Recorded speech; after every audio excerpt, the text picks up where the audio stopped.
Hello Clash Nation, this is Alfred Bugabil, 23, all the way from Pulangi, Albay.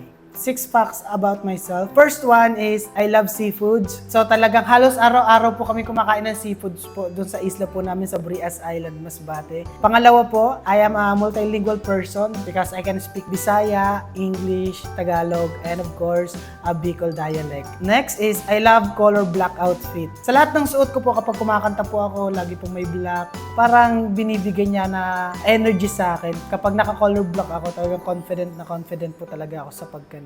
The next one is, hirap po talaga akong sumayaw. Actually, nung high school po ako, sumali po ako sa dance troupe, tapos nilalagay po ako sa likod. After a week, nag-back out na po ako kasi talagang yung pagsayaw hindi po talaga para sa akin. Ganun.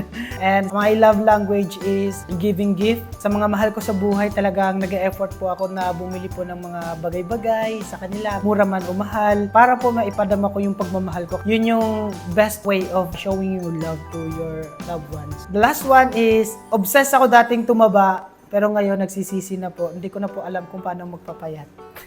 And again, this is Alfred Bugabil, 23, all the way from Pulangi, Albay. Sana po nag-enjoy po kayo sa mga facts about myself.